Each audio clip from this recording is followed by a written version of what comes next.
Bonjour à tous et bienvenue sur un nouveau podcast de la chaîne Token Talkers. Aujourd'hui, on a la chance et l'honneur de recevoir Arnaud Drose de Bubble Maps, qui est le cofondateur de Bubble Maps.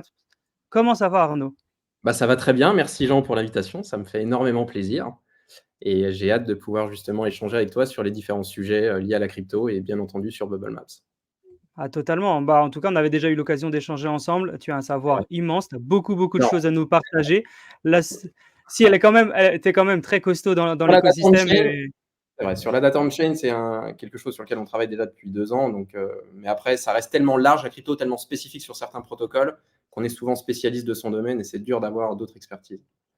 Ouais, totalement. Bah, du coup, tu auras bien le temps de nous en parler, de nous expliquer tout ça. À mon avis, on va prendre un joli cours et on va prendre beaucoup d'infos. Je suis super impatient bah, voilà, d'en découvrir plus.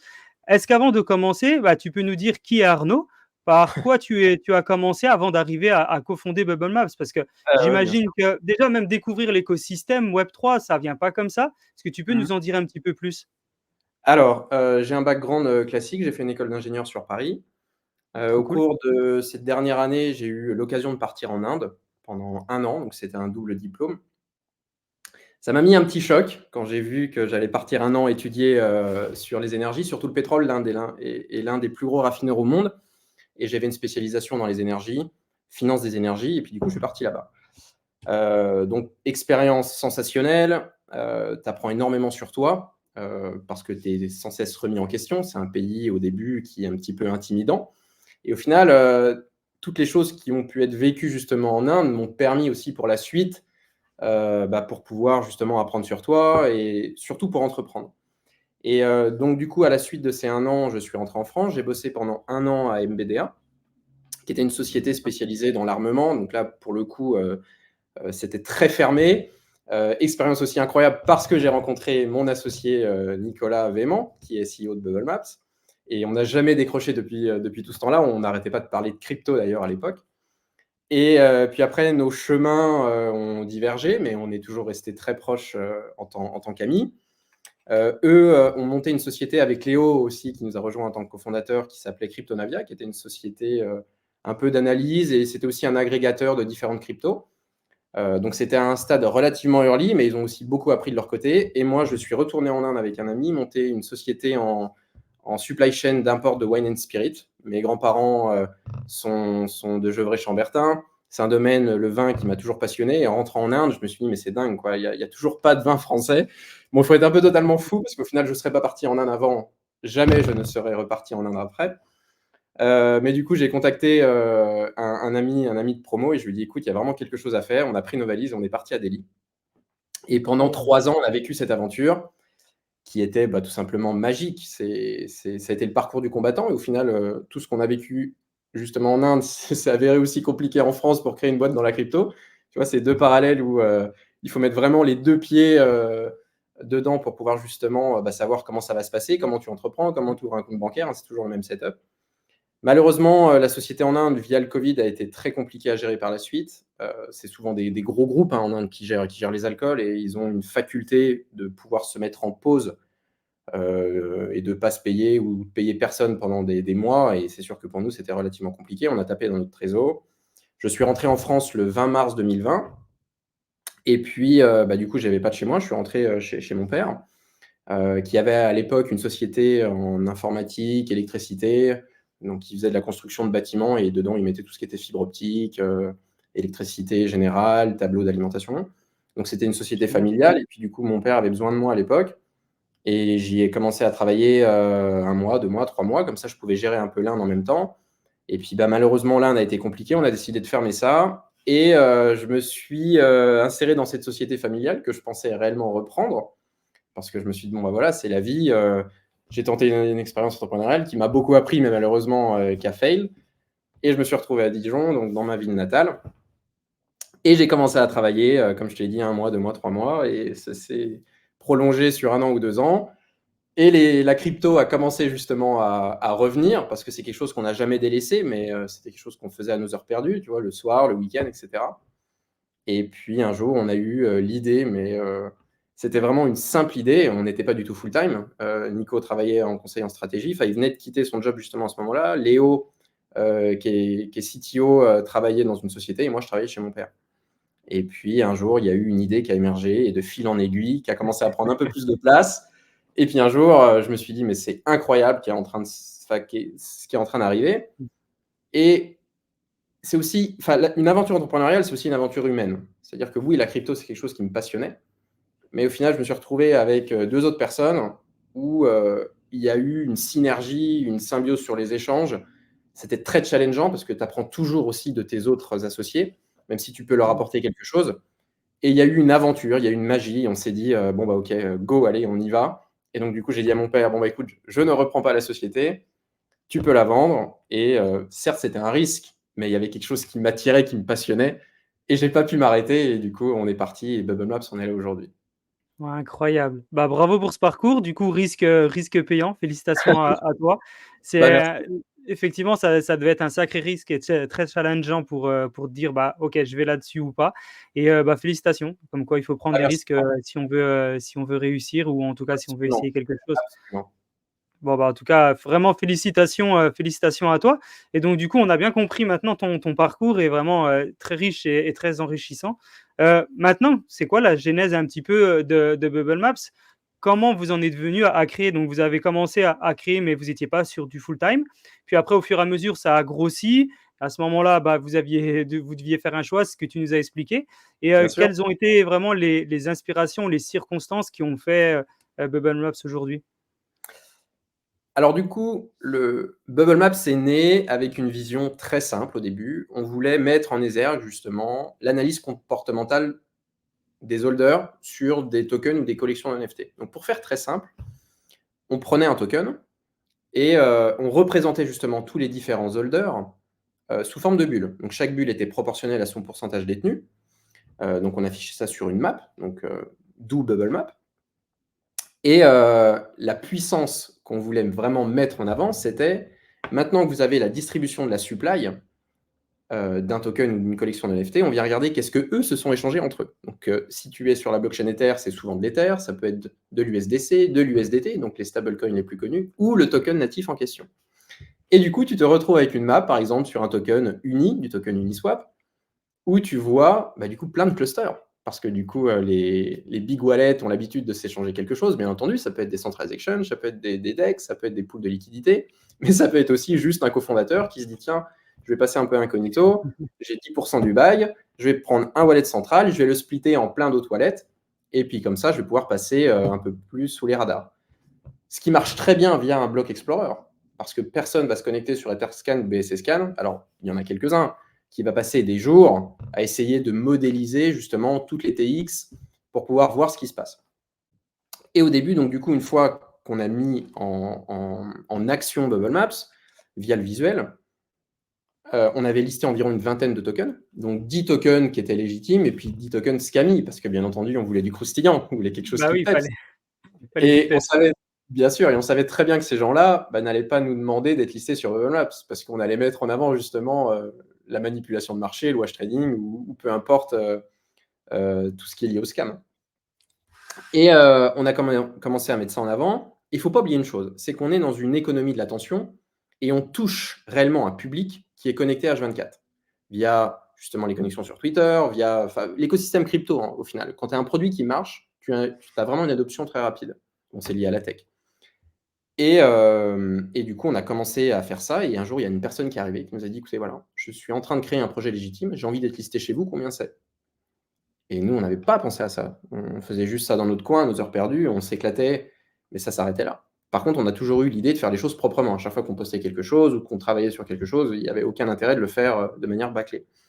Et il y en a eu un, il y en a eu deux, il y en a eu trois, il y en a eu 100, il y en a eu 200. Et à un moment, c'était un listing payant, bien entendu. C'était certes un montant qui était dérisoire. Il y avait à l'époque encore pas de société. C'est vraiment arrivé comme ça et on recevait les paiements. Et là, on s'est dit, mais c'est plus possible. Il faut soit on arrête le projet, soit on passe tous full time dedans et on commence à créer une société pour pouvoir gérer justement les flux. Et puis après, on verra comment on arrive justement à développer le produit, possiblement faire une V2, possiblement faire un token, peu importe. Et tout est parti réellement de là. Donc une fois qu'on a eu justement cette vision de se dire: «OK, maintenant on passe du côté un peu plus professionnel, il faut savoir comment communiquer». Et là, ça a été vraiment la magie qu'on a su faire via justement les enquêtes. Mmh. Ça faisait déjà des semaines, des mois qu'on voyait des quantités de manipulation de marché incroyables. Et l'outil, on n'avait pas vraiment d'argent pour pouvoir faire du marketing, travailler avec des grosses boîtes et cetera. Et Twitter est arrivé, on avait déjà à peu près 1 000 ou 2 000 followers, bon, ce qui est anecdotique, mais ce qui est déjà une petite communauté. Et on s'est dit: «OK, plutôt de dire que ou plutôt de montrer que notre outil est magnifique, il est coloré, il est beau», parce que les gens s'en foutent complètement, faut être honnête, surtout sur Twitter. Twitter, ils veulent quelque chose de croustillant, quelque chose qui fasse vraiment les gros titres. On a commencé à travailler justement sur des tokens Scammy, mais qui étaient trending, tu vois? À chaque fois que tu avais un Ouais, baby care, par exemple sur la BSC ou des choses comme ça. Et on a commencé justement à faire nos enquêtes, et les enquêtes ont tout simplement explosé. On a eu un public justement on-chain qui était vraiment très fermé parce que c'est niche dans niche. Déjà, l'écosystème crypto est petit, mais alors vraiment les spécialistes de la data on-chain, c'est vraiment minuscule. Mais c'est des ouais, gens qui c'est sont clair. passionnés. Et on a commencé à faire des enquêtes et les enquêtes ont grossi, grossi, grossi. On est passé de 5 000 followers à 10 000, à 20 000, à 40 000, à 50 000 et aujourd'hui presque 100 000. Waouh! Et ça a été un moyen justement de faire une conversion Connaître. Twitter sur notre site internet, de gagner en légitimité. À partir de là, une fois que tu as gagné en aura, bah, du coup, tu as des blockchains qui te contactent. Bah, écoutez, voilà, nous aujourd'hui, on lance une L2. On a envie justement que Bubble Maps puisse être une composante additionnelle comme un block explorer, mais on a envie de rendre les choses palpables, c'est-à-dire qu'est-ce qui se passe, quels sont les holders, qui a échangé quoi, mais toujours sur l'aspect visuel. L'aspect visuel est la clé. Block explorer a vraiment été vraiment l'étape intermédiaire. Mais aujourd'hui, il faut vraiment travailler sur quelque chose qui est parlant, qui est palpable pour la communauté crypto. Et puis de fil en aiguille, bon, je pense qu'on aura le temps d'en reparler. Il y a eu Totalement. la levée de fonds, et puis là où on en est aujourd'hui. Mais voilà comment Bubble Maps est né. Et juste pour conclure là-dessus, pourquoi on a eu beaucoup d'utilisation, enfin beaucoup d'utilisateurs, c'est lié notamment euh, à tout ce qui touche au scam et manipulation de marché. C'est sûr que la DeFi aujourd'hui, ça reste du bête, hein, c'est des gens qui parient, qui investissent au même titre des fois que le casino, même s'il y a vraiment des projets légitimes qui sont en train d'être créés et c'est fascinant ce qui se passe sur la DeFi. 80%, ce qu'on se voit avec les mêmes coins aujourd'hui, hein, ce qu'on voit, c'est incroyable ce qui se passe. Euh, il n'y a pas d'aspect éthique derrière, mais c'est quand même incroyable quand tu vois les volumes d'échanges. Tu as des tokens qui arrivent à driver 500 millions, 1 milliard des fois de volume sur des DEX, mais tu te dis, mais c'est pas possible, d'où ça sort. Et Bubble Maps, du coup, a vraiment été un outil surpuissant pour détecter les manipulations de marché.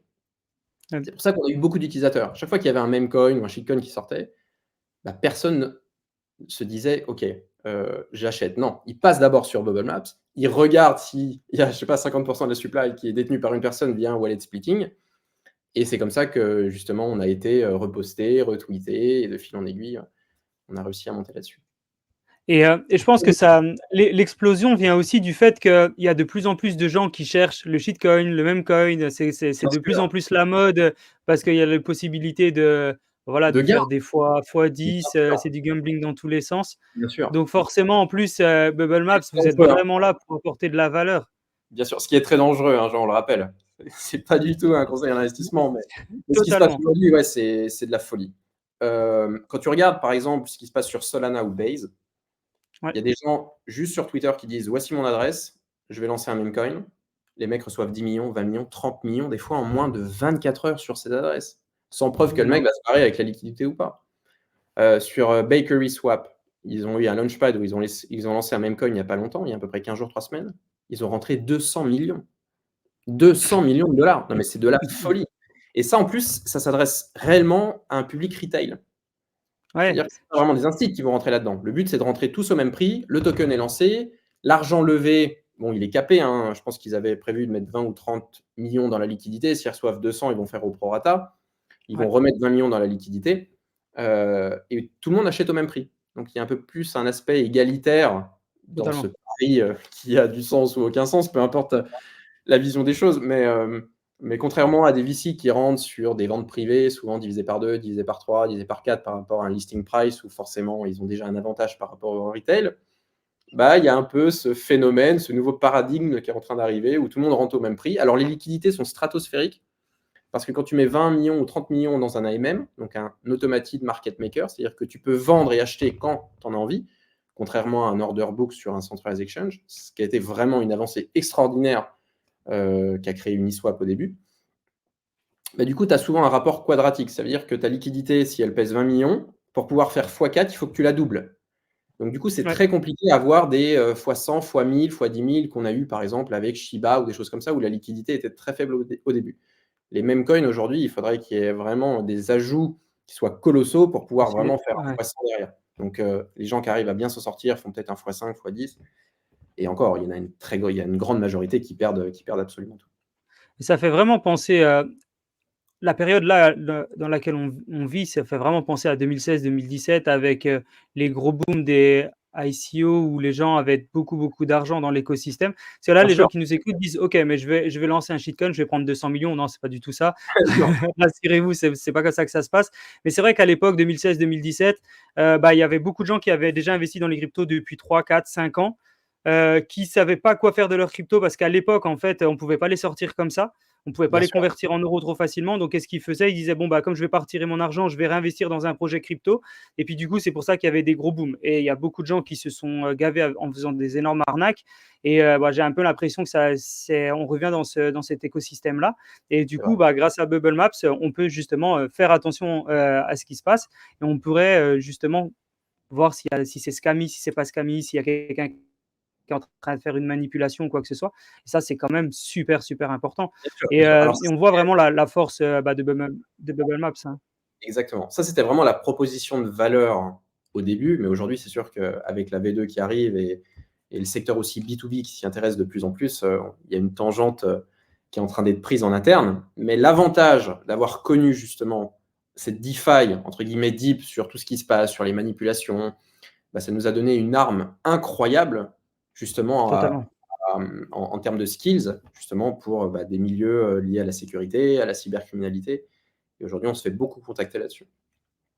Et en plus, il y a un sujet qui est très important et que les gens aiment, mais que ça soit dans l'écosystème Web3, mais comme dans les autres écosystèmes, c'est tout ce qui est un peu trash, news, potin, que ça soit au niveau des stars, mais que ça soit les trucs, oh là là, il y a un projet qui est scammy, ou oh là là, il y a la personne qui a volé ça. Enfin, on voit même dans les reportages, ce qui marche le plus, c'est pas forcément des reportages sur les choses intelligentes, souvent les Bien sûr. reportages sur les trucs de, je sais pas, de vol, de drogue, de trucs comme ça. Enfin, quand c'est un peu trash, et que les gens se disent: «Oh là là, il y a quelque chose derrière», ça fait parler.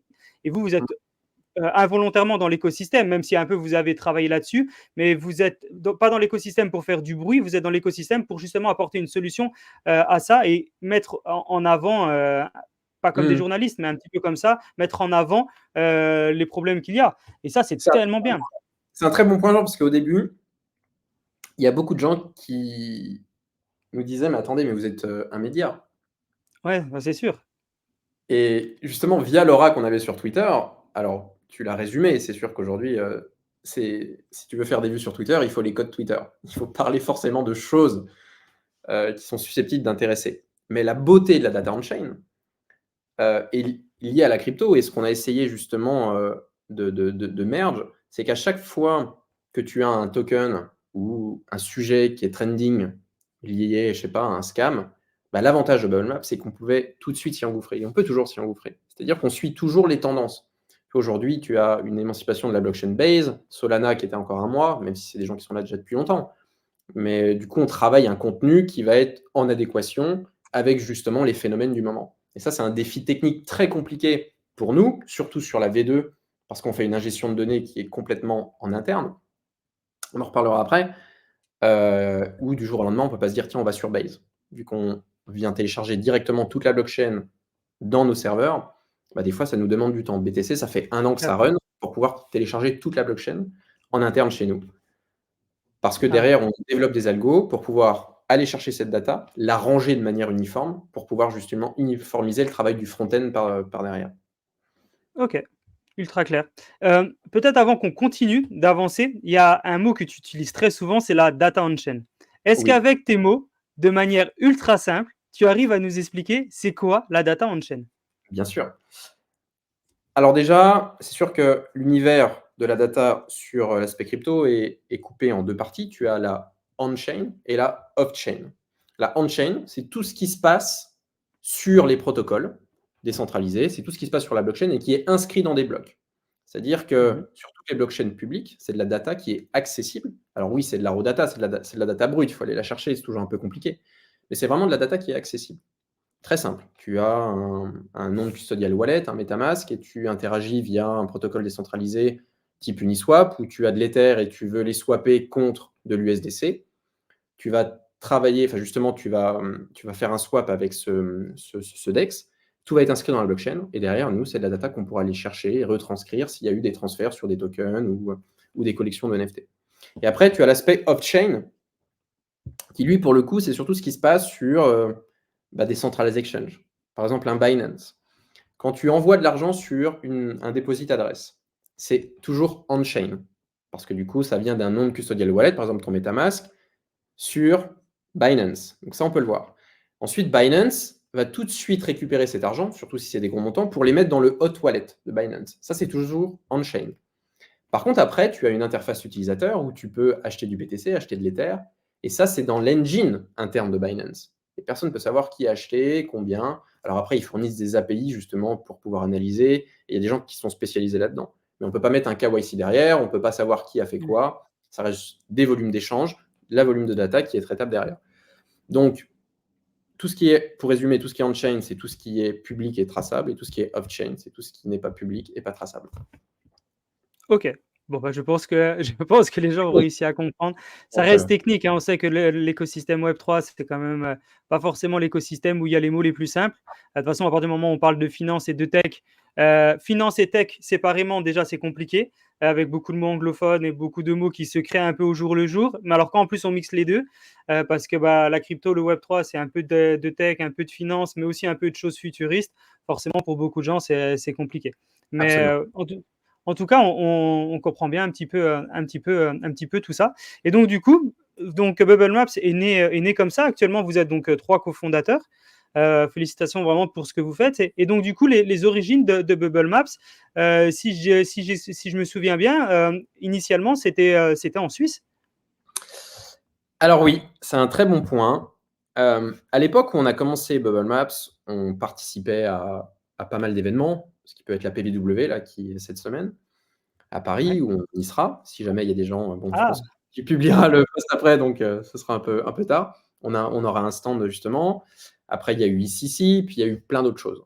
Et à chaque fois qu'on rencontrait justement des projets en Europe, donc que ce soit en mhm. France, en Suisse ou peu importe, il y avait un écosystème qui était pétillant sur Genève, sur Zug, où tous les gros Du protocoles, tu vois, Châtel. par exemple Ether qui avait sa fondation là-bas, on voyait vraiment une attractivité où on s'est dit, mais c'est dingue, il se passe quelque chose. Et forcément, quand tu lances un business, tu as envie de te rapprocher des acteurs majeurs de l'écosystème, parce que potentiellement, c'est tes futurs clients. Donc du coup, à cette époque-là, on s'est dit, bon, bah, France-Suisse, c'est à côté. On va regarder, on va commencer justement à rencontrer des avocats pour pouvoir potentiellement créer une société, comment gérer les flux financiers, se rapprocher de la FINMA, qui est le régulateur local. Et là, ça me rappelle un peu l'Inde, parce qu'au début, tout est beau, tout est rose, pas de souci. Arnaud, asseyez-vous, vous voulez créer une société, c'est très simple. Vous ouvrez un compte bancaire, vous faites ci, vous faites ça. Bon. Et alors là, ouvrir un compte bancaire sur une société crypto il y a 2 ans en Suisse, c'est, je peux presque te dire, c'est impossible. Alors, en plus, on avait un produit où on se vendait, produit de sécurité. C'est-à-dire, écoutez, voilà, vous êtes un organisme financier, un organisme d'État. Aujourd'hui, vous voulez travailler justement et avoir des outils de data on-chain liés à la cybercriminalité, voire le blanchiment d'argent. On se vendait en plus comme organe qui était de sécurité. On n'avait pas créé une collection de pingouins et on avait levé 50 millions et on voulait justement partir en Suisse. Et même avec justement ces atouts-là, avec le background de chacun, ils nous ont dit, écoutez, voilà, vous avez un super outil, super projet, mais on a une politique en ce moment du pays qui est relativement compliquée. Sur tout ce qui est banque publique, ça va être pratiquement impossible. Et là, on a un peu déchanté parce qu'on s'est dit, mais c'est dingue, tout le monde nous vantait les mérites de la Suisse. Et ça a été vraiment très dur. Donc, bien entendu, la finalité, on a toujours réussi à trouver parce que, bon, on avait déjà un outil, on avait déjà un aura, une certaine légitimité. Et il y a des gens qui se sont assis et qui ont réellement essayé de comprendre. C'est ça aussi, la Suisse, c'est que globalement, des fois c'est non, mais c'est assis-toi, dis-moi qui tu es, qu'est-ce que vous allez développer, et il y a toujours, je trouve, des fois un moyen de trouver une solution. Et donc du coup, on avait finalisé cette société en Suisse, et étant français, On était à Paris, Nico est à Paris aussi. Bon, j'oscille entre Dijon, Paris et la Suisse. Et Paris, pour moi, commençait à driver aussi, mais des projets incroyables comme Morpho, comme Engel, avec les stablecoins décentralisés, Euro, ils ont sorti le dollar il n'y a pas longtemps. Et tous les plus gros événements au cours de ces dernières années étaient souvent à Paris, du moins sur le secteur Europe. Et vraiment, on s'est dit, mais c'est incroyable ce qui est en train de se passer. Et il y a eu justement une composante qui est arrivée, ça a été la levée de fonds. Parce que quand on a commencé à faire nos enquêtes, donc là, bon, je dévie un petit peu, quand on a commencé à faire nos enquêtes, il y a énormément de fonds, des VC, qui nous ont dit, écoutez, voilà, aujourd'hui, vous travaillez la data on-chain, c'est incroyable, on a envie de rentrer en contact avec vous, et on veut vous aider justement à scale et à développer le produit. Et en plus, en étant en France, c'est sûr que ben, tu as toujours des amis avocats, tu baignes dans l'écosystème, et on s'est rendu compte que c'était bête de passer à côté de ça. Donc du coup, on a remonté une société en France, Cocorico, et du coup, ben, c'est sûr qu'on était un peu incubé par Pirates, avec Bilal qui nous a aidés, après avec Equisafe, avec Maxime Sartet. Et ces gens-là nous ont épaulés, vraiment aidés pour pouvoir gérer une levée equity, parce qu'une levée equity, c'est quand même très compliqué. Quand c'est la Ouais, c'est première que tu sport. fais, tu as une quantité de papier, tu as les packs d'associés. En plus, on avait levé en partie en crypto, donc on avait deux systèmes d'apport. On avait un apport numéraire qui était en euros ou dollars et un apport en nature qui était en USDC. Comment traiter ces fonds, etc. pour respecter MiCA. Et du coup, on s'est dit, OK, vu qu'on lève des fonds et qu'on avait déjà créé une société en Suisse, la société française devient la société mère et la société suisse reprendra justement vie le jour où on travaillera vraiment le B2B auprès des institutionnels financiers, des organisations Bien. d'État, suivi à la cybercriminalité, sécurité et KYT qu'on parlera après. Donc aujourd'hui, on a ce setup-là. C'est sûr que 99%, tout est fait en France, le développement, les embauches. Mais je pense que la Suisse, on le voit énormément, on a de plus en plus de demandes sur le B2B là-bas. Et une fois qu'on aura vraiment finalisé notre V2, parce qu'on travaille en ce moment avec des organismes d'État pour pouvoir finaliser quelque chose, je pense qu'on pourra dupliquer OK. facilement ce qui se passe en Suisse. Ouais, bravo. Bravo, on voit qu'il y a quand même une vision et vous avez su rebondir, dans des moments où pas difficiles, mais des moments où vous avez des challenges. Donc, félicitations à vous d'avoir relevé ces challenges, haut la main. Et je suis 100 d'accord avec toi, bon, bah, je connais très, très bien la Suisse, j'y vis. Donc ça, je connais parfaitement et c'est vrai que c'est un pays qui est en train de, bah, d'exploser, mais, qui explose à son rythme. La Suisse, ça a son propre rythme.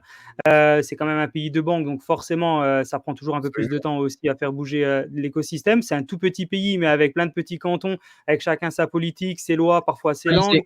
Absolument. Et c'est ça qui est C'est, bien. c'est- C'est ça qui est bien. ouais, Excuse-moi, Jean, je t'ai coupé, mais mais non, non, mais c'est ça, tu as raison. Mais par contre, quand tu dois faire bouger les choses, il faut que tu fasses bouger tous les cantons, donc c'est un peu plus ça, c'est compliqué. vrai. Pour Ça, monter c'est au niveau fédéral et tout ça, c'est sport. Mais en tout cas, non, tu as raison, l'écosystème suisse est intéressant, mais ça va un peu plus vite à Paris. Pourquoi? Parce que peut-être il y a tout le monde qui est centré au même endroit. mmh, Paris, en France, hein, mais surtout l'écosystème Web3, il est vraiment très parisien actuellement en Europe. absolument. Et on voit vraiment que là-bas, c'est en train de partir. Alors effectivement, tu l'as dit, Zouk, ça bouge, Neuchâtel, ça bouge aussi bien sûr à Genève.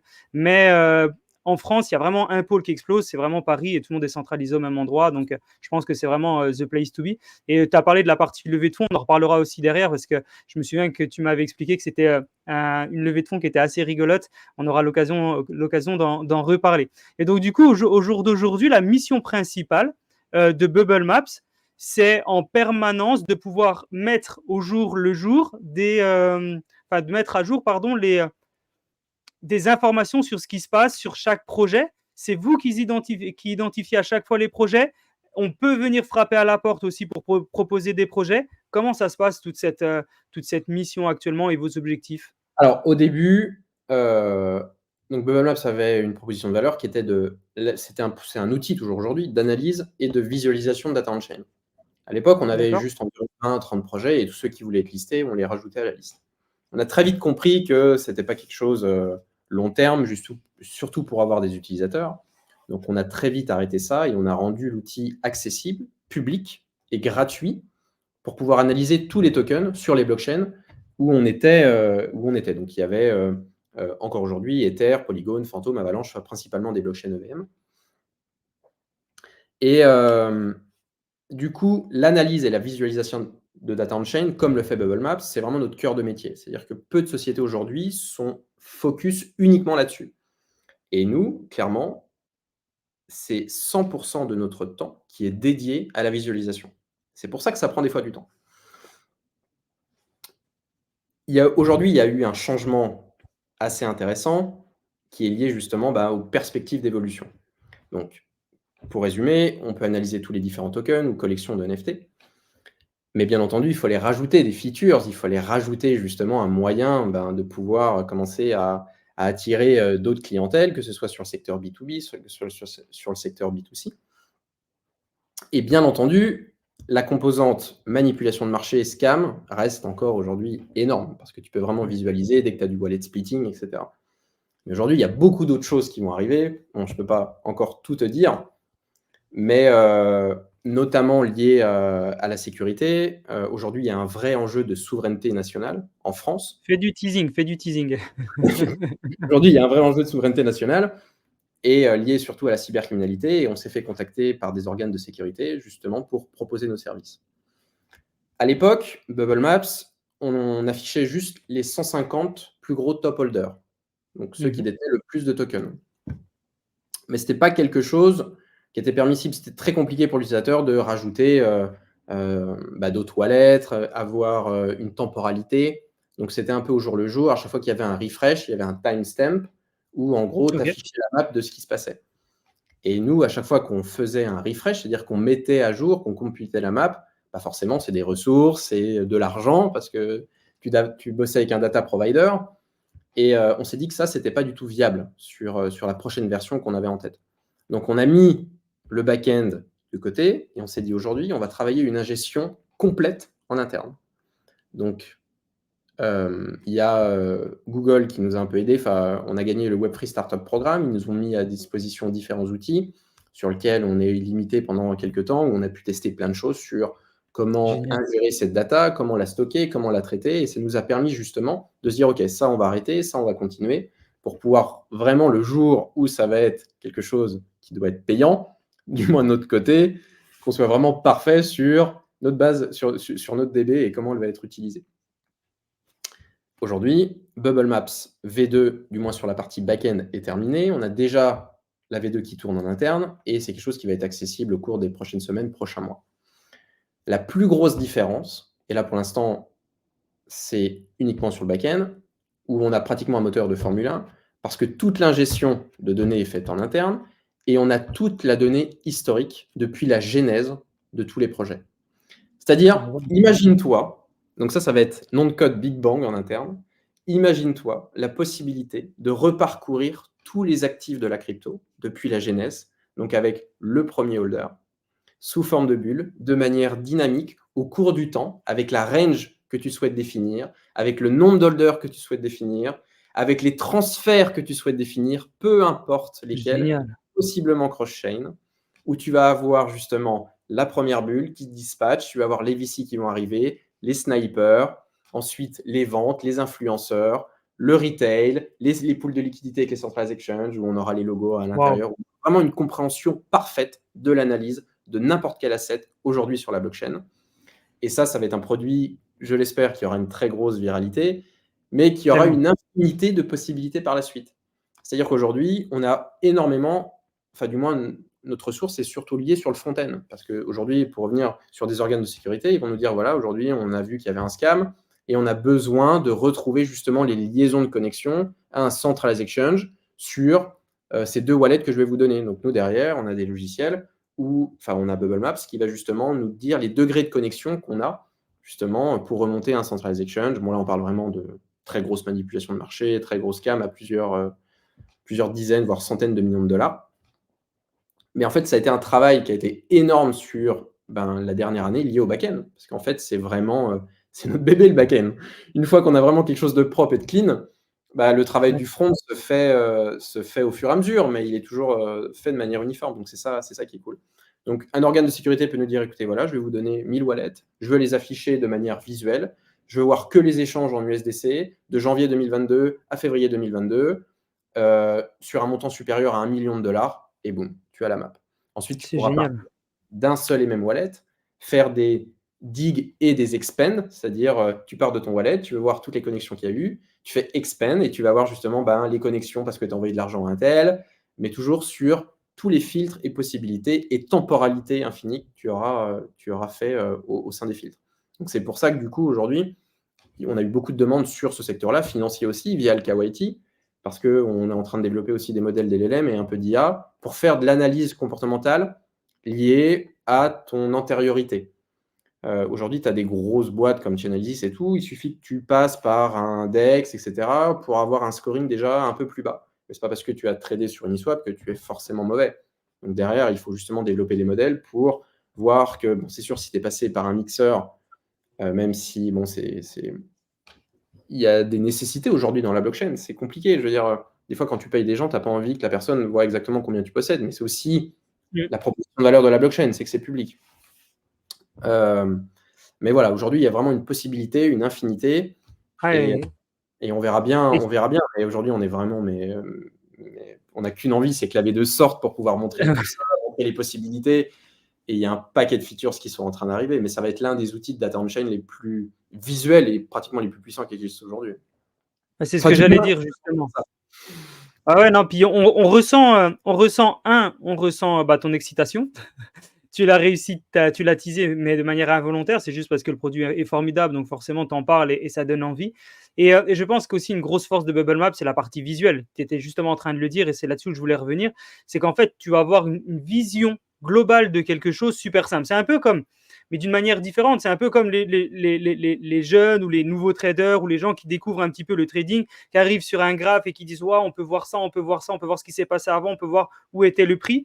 Bah là, c'est pareil, mais c'est même mieux. Parce qu'en fait, au-delà de voir où était le prix, qu'est-ce qui s'est passé, on peut voir qui a investi à quel endroit, à quel moment, peut-être pas exactement qui, mais le nombre d'actionnaires qu'il y avait à ce moment-là, d'investisseurs, d'acheteurs, d'holders et tout. Et c'est quand même un truc formidable. Et du coup, il y a des gens qui vont juste passer des journées complètes à aller regarder les trucs. Juste parce que c'est beau. Et pas seulement, hein, parce que ça apporte une grosse valeur, mais ils vont apprendre des choses, ils vont être curieux, ils vont dire oh, mais qu'est-ce qui s'est passé. Je me souviens, à cette période-là, j'étais propriétaire aussi d'un token de telle ou telle blockchain. Qu'est-ce qui s'était passé à ce moment-là? Ah ouais, il y avait ça. Ah, c'est un truc formidable. Il y a des gens qui vont passer et vous allez même créer des métiers, des genres d'historiens qui vont être sur votre plateforme en permanence, qui vont aller travailler ça. Ça va être juste incroyable. Félicitations. Ça donne vraiment envie, en tout cas. Absolument. Et au début, au final, ça a été vraiment un outil qui était dédié pour le sloughing, pour les enquêtes. Et on est en relation avec énormément de data on-chain analystes qui utilisent Bubble Maps au quotidien. Et justement, on a commencé à travailler sur Twitter. On s'est dit, OK, bon, Zach XVT n'est pas encore chez nous, mais bon, c'est un peu compliqué. Bon, c'est un peu le maître dans ce domaine. Mais aujourd'hui, tu as plein de data analystes, justement, qui utilisent Bubble Map au quotidien. Et c'est aussi avec ces gens-là qu'on développe l'outil. Comment faciliter, comment accélérer, comment visualiser rapidement tous les différents clusters, estimer si c'est ou non de la manipulation de marché, voir les différents mouvements. Tu vois, par exemple, aujourd'hui, il y a une narrative liée à la crypto qui est souvent sur le RWA, le Real World Asset. Il existe déjà depuis longtemps. Hein. Un USDC ou un USDT est déjà du Real World Asset. Mais il y a des gens qui créent des collections de NFT, par exemple, pour tokeniser de l'equity ou plein d'autres choses. Et des fois, ce sont des produits qui sont vendus à des gens qui ne sont pas dans l'écosystème crypto, mais qui ont besoin de visualiser justement ce qui se passe. Quand tu tokenises de l'equity, au final, ça reste juste des holders, donc des bulles. Après, les gens peuvent peut-être s'envoyer de l'equity sur des systèmes de rachat, ils peuvent rentrer, ils peuvent sortir, et de pouvoir visualiser ça sur une interface qui va être propre à chaque client, où ils pourront labelliser, et c'est un peu vraiment une cap table que tu vas pouvoir justement aussi dupliquer. Des possibilités là-dessus, il y en a beaucoup. Il y a aussi Interstellar, je sais pas, que tu connais, où ils tokenisent justement le vin. Et à chaque collection de NFT qu'ils créent justement pour les domaines, on est en train de regarder comment on peut justement travailler avec eux pour que le domaine puisse, de manière visible, voir qu'est-ce qui s'est passé, qui est rentré, labellisé toujours en interne. Hein, ce ne seront pas des labels auxquels on aura accès, mais au moins ils auront vraiment un stamp Bubble Map s'il veut faire un export ou voir qui est rentré, qui est sorti, les différents PNL de chacun. Ça reste vraiment un outil puissant sur cet aspect-là, qui est manquant. C'est très compliqué de demander à ces gens-là, tu vas sur Etherscan et tu regardes justement le trop compliqué. qui a été transféré. Donc, il faut toujours qu'on reste sur quelque chose de simple. Et c'est aussi notre vision aujourd'hui. C'est-à-dire, la V2, c'est très simple de rajouter des features, mais il faut que ça reste quand même épuré, vraiment clean. et qu'on arrive à se dire aujourd'hui, OK, voilà, la personne lambda qui se connecte et qui a envie de voir quelque chose sans trop bidouiller, il faut que ce soit accessible de manière rapide et directe. Et les personnes qui sont un peu plus on-chain, un peu plus B2B, ou des gens experts, même en étant B2C, des fonctions peut-être un peu plus premium derrière, où ils pourront déjà Ouais, commencer à rentrer de manière un peu plus deep dans la data on-chain. Il ne faut pas qu'on perde, incroyable. faut pas qu'on perde ça de vue. C'est Ah, facile de rajouter des trucs, mais l'UX est vraiment la clé pour garder justement nos users. non, c'est important. Et il y en a beaucoup qui viennent de la tech et qui sont des gros ingénieurs et qui ne travaillent pas forcément l'UX. Donc l'UX, c'est l'expérience utilisateur pour les gens qui regardent. C'est entre guillemets la partie visuelle du site. Donc il y a la partie tech qui est le back et la partie visuelle qui est le front. Et souvent, dans la tech, c'est des gros ingénieurs, c'est des machines. Hein. Ils ont des cerveaux incroyables. Ils fabriquent une technologie formidable, mais parfois le visuel il est un peu moins Bien bon et sûr. du coup on se rend pas compte de la qualité Mmh. du site. Et des fois il y a des sites qui sont, c'est pas le cas de Bubble Match, je précise, mais qui sont très jolis, mais la tech derrière elle est pas ouf. Donc Ouais. voilà, là Mmh. vous avez réussi à faire les deux en même temps. Et justement quand on parle un petit peu de technologie et tout, est-ce qu'on peut savoir un petit peu plus quelles sont les technologies, les algorithmes qui alimentent un peu Bubble Maps? Comment ça fonctionne derrière? Alors du moins sur la V1, c'était du data provider, c'est-à-dire qu'on travaillait avec des gens qui nous fournissaient de la data de manière instante et juste on affichait ça ensuite sur l'aspect front, sur l'aspect visuel. Sur la V2, c'est complètement différent. On vient télécharger la blockchain, on la stocke chez nous. Ouais. Et ensuite, donc je ne suis pas CTO de la boîte, mais enfin, je vois à peu près comment ça marche. Du coup, on a un back-end relativement simple qui est en Python, Ok. et puis un front qui est en React. Et après, voilà, il y a d'autres choses. On utilise aussi Neo4j pour la donnée, Canvas pour tout ce qui est visualisation. Ça reste, Ok. euh, ça reste quelque chose, on va dire, pas de simple, mais de standard dans de la data viz en tout cas. C'est fou, c'est fou. En tout cas, vraiment encore grand bravo pour ce que vous faites. Et actuellement, on voit que, voilà, que vous êtes en pleine expansion sur ça. Vous avez levé des fonds il y a pas très longtemps. Alors oui, Heu, ça a été, ça, c'était ça un a été- peu, en tout cas, quand on en a parlé ensemble, c'était Hmm, vraiment formidable. Est-ce que tu peux nous en dire plus de comment vous avez réussi à lever des fonds? Comment vous avez réussi hmm. enfin voilà, je te laisse expliquer, tu Ouais, l'expliqueras bien mieux que sûr. moi.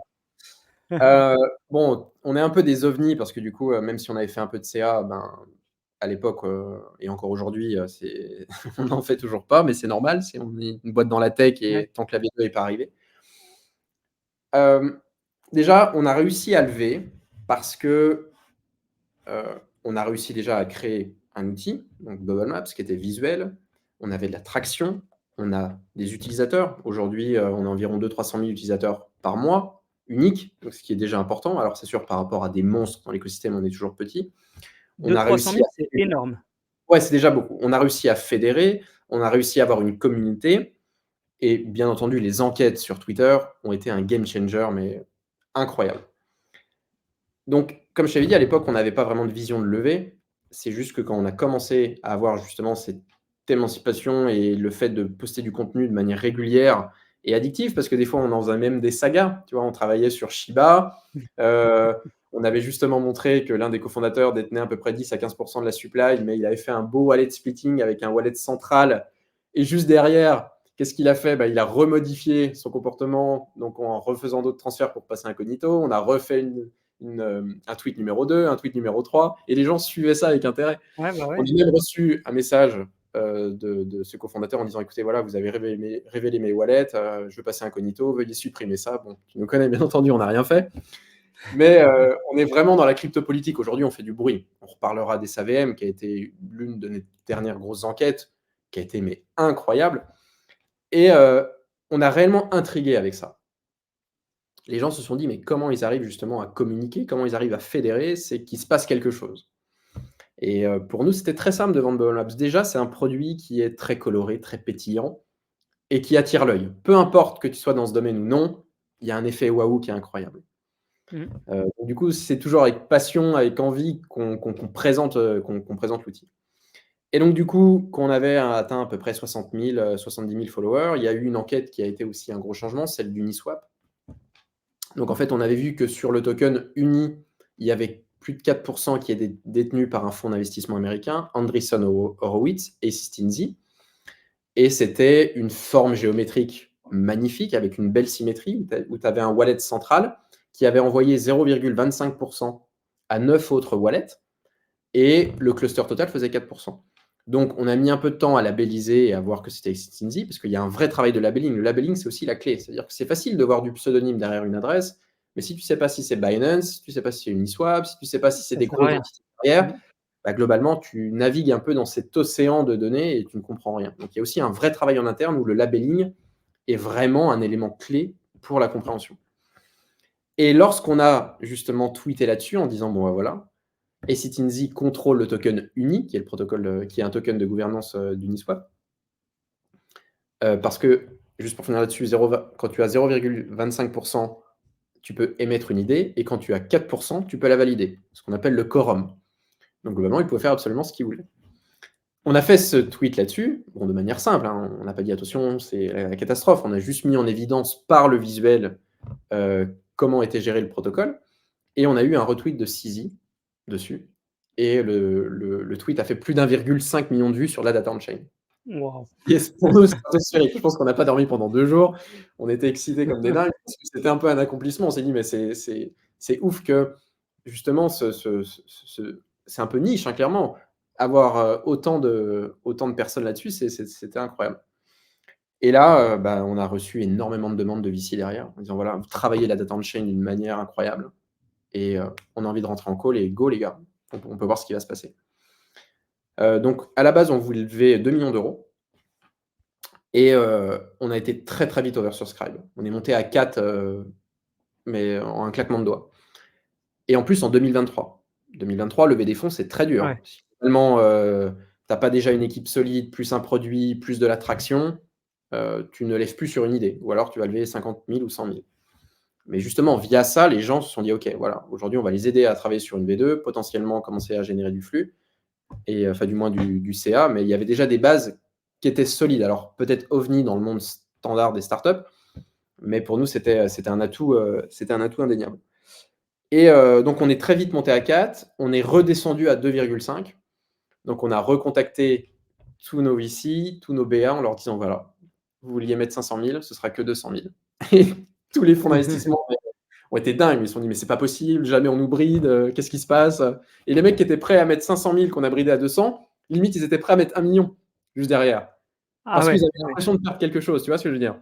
Et on a fait une inversion justement, parce qu'au début quand tu arrives, tu fais tes premiers pitchs et bah, tu es un peu nouveau dans l'écosystème. Donc tu te fais très vite matraquer, et ce sera très vite les conditions du VC et non les tiennes. Mais quand tu as de la traction, au bout de quelques pitchs, on a réinversé ça. Et là, on avait le lead là-dessus et on a pu gérer absolument ce qu'on voulait. On a levé à nos conditions et vu qu'on était très vite Formidable. oversubscribed, hem, on a fait une levée equity directe. Et ça a été à la fois une erreur et pas une erreur parce que ça nous a appris énormément. Mais tous les fonds qui étaient levés, il fallait qu'ils arrivent en même temps sur un compte de séquestre. Ensuite, sur tous les fonds USDC, pareil. Tous les documents à plus de 50 investisseurs, parce qu'il y avait aussi beaucoup de BA à forte valeur Ouais. ajoutée, qui nous ont dit, bah, en plus, on arrive au mois d'août, on a balancé tous les trucs, il fallait que tout soit signé en même temps avec des périodes qui étaient très courtes. Et on s'est dit, mais en fait, c'est de la folie ce qu'on a fait. On a fait une levée equity directe. Alors oui, tout le monde était prêt à investir, mais en plus, on voulait faire ça en mai, ça a été décalé. Ensuite en juin, en juillet, et puis au final, on est tombé dans En le pleines pic vacances? en pleines vacances au mois d'août. Et puis voilà, des gens qui devaient nous envoyer, je sais pas, 50 000, qui ont envoyé 49 999, ou 50 001, où il fallait renvoyer les fonds, ceux qui investissaient via les comptes PEA, PME. Et on est rentré dans un truc où pendant 6 mois, c'était est-ce qu'il a signé, est-ce qu'il a viré? Parce que nous, on ne pouvait pas avancer. Vu que ce n'était pas un BSA, on ne pouvait pas récupérer l'argent, il était sous séquestre, et tant que tout n'était pas Bah oui. finalisé. Donc voilà, donc je pense que c'était peut-être une erreur là-dessus, mais on a appris énormément. Et puis tout l'aspect levé, quoi, c'est-à-dire les packs d'actionnaires, les investment agreements, travailler avec les avocats, comprendre bah, qu'est-ce qu'il y a un Ah, moyen de c'est un lever, job, hein. combien on va mettre en incentive, parce que potentiellement on va recruter de nouveaux développeurs et on risque de donner des BSPCE. Bah, vraiment toutes les composantes liées à la levée. Mais ça a été un an de folie où on n'a pas beaucoup dormi, mais on a step up de ouf sur ça. Et demain, si on refait une levée, on sera plus à même de comprendre les tenants et aboutissants. Tellement. Mais on ne changerait absolument rien. clairement. Bon, bah, génial. Mais en tout cas, c'est important de ne pas vouloir revenir en arrière, surtout quand on voit le résultat. Je pense effectivement dans le système, enfin, dans l'écosystème français des levées de fonds et hors Web3, c'est très rare que quand il y a un investisseur qui rentre ou qui veut rentrer au capital, on lui dit, bah, en fait, vous allez mettre la moitié moins, voire moins de la moitié que ce que vous vouliez. Je pense qu'il devait être fou. Les VC, à mon avis, ils ne devaient pas comprendre. Et c'est bien parce que du coup, ça fait une surenchère. Ça fait une surenchère et limite, ils veulent se battre pour dire mais moi, je veux rentrer, je veux prendre plus, mais non, on ne peut pas. Et si demain, il y a un second round, bah, forcément, peut-être que là, ils seront plus motivés si vous en refaites une par la suite. Et c'est incroyable. C'est incroyable. Et en plus de ça, comme tu l'as dit, dans une période compliquée, parce que 2023, c'est vraiment Terrible. compliqué pour lever des fonds, donc non, incroyable, incroyable et quand tu arrives avec un projet comme ça et que ça fonctionne, juste félicitations. Tu as commencé au début justement de la partie levée à expliquer que vous aviez fait beaucoup d'enquêtes, pas mal d'enquêtes.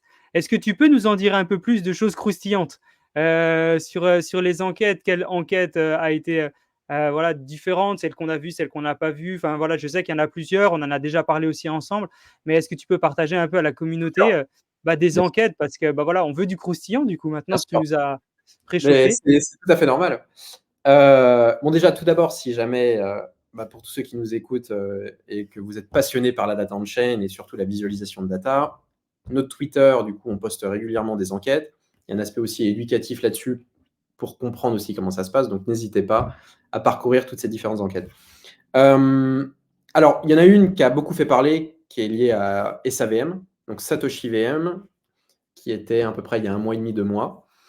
Et ces gens-là ont compris les codes de la crypto, clairement. Et comme je te l'ai dit, on est dans une économie de l'attention.